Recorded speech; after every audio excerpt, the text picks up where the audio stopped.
అయోధ్యలో శ్రీరామ జన్మించిన తర్వాత రాజ్యం అంతా ఆనందంతో నిండిపోయింది. రోజులు గడుస్తున్న కొద్దీ చిన్న రాముడు అందరి మనసులు గెలుచుకున్నాడు. రాముడు చిన్న వయసులోనే ప్రశాంత స్వభావం కలవాడు. ఎవరితోనైనా ప్రేమగా మాట్లాడేవాడు. సేవకులైనా, సైనికులైనా, ప్రజలైనా అందరినీ సమానంగా చూసేవాడు.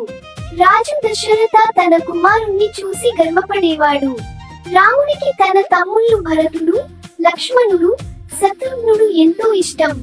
కానీ వారిలో ముఖ్యంగా లక్ష్మణుడు ఎప్పుడూ రాముడి వెంటనే ఉండేవాడు. రాముడు ఎక్కడికి వెళ్తే లక్ష్మణుడు అక్కడే ఉండేవాడు. తినేటప్పుడు, ఆడేటప్పుడు, నేర్చుకునేటప్పుడు అన్నతోనే ఉండేవాడు. కాలం గడిచింది. రాజకుమారుల విద్యాభ్యాస సమయం వచ్చింది. మహర్షి వశిష్ఠ ఆశ్రమంలో నలుగురు యువరాజులు విద్యలు నేర్చుకోవడం ప్రారంభించారు. వేదాలు, ధర్మశాస్త్రాలు, రాజనీతి, యుద్ధ విద్య, విలువిద్య, గుర్రపు స్వారీ అన్నింటిలోనూ రాముడు ముందుండేవాడు. కానీ రాముడి గొప్పతనం ఆయుధాల్లో కాదు, వినయంలో ఉంది.